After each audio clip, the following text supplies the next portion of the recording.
नमस्कार। करवा चौथ की पौराणिक व्रत कथा सुनाने जा रहा हूँ।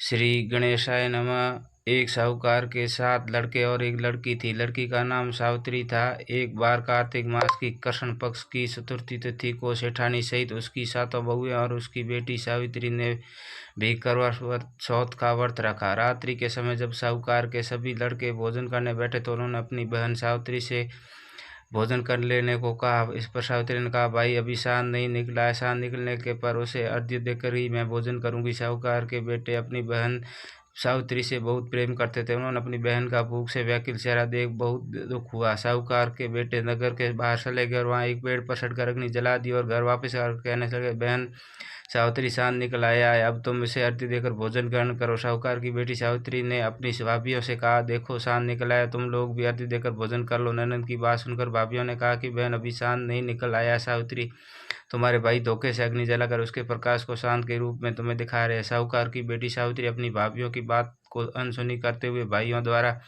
दिखाए गए चाँद को अर्घ्य देकर भोजन कर लिया और इस प्रकार करवा चौथ का व्रत भंग हो जाने के कारण विघ्नहर्ता भगवान श्री गणेश साहूकार की लड़की पर अप्रसन्न हो गए और गणेश जी की अप्रसन्नता के कारण उस लड़की सावित्री का पति बीमार पड़ गया और घर में बसा हुआ सारा धन उसकी बीमारी में लग गया। साहूकार की बेटी सावित्री को जब अपने किए हुए दोषों को पता लगा तो उसने पछतावा हुआ और गणेश जी से क्षमा प्रार्थना की। फिर से विधि विधान पूर्वक चतुर्थी का वर्ष शुरू किया और उन्होंने उपस्थित सभी लोगों का श्रद्धानुसार आदर किया और तदनुसार आशीर्वाद ग्रहण किया। इस प्रकार लड़की सावित्री के श्रद्धा भक्ति को देखकर एकदम भगवान कृष्ण प्रसन्न हुए और उसके पति को जीवन दान प्रदान किया। उसे सभी प्रकार के रोगों से मुक्त करके धन संपत्ति विभव को युक्त किया। और करवा चौथ माता की जय हो।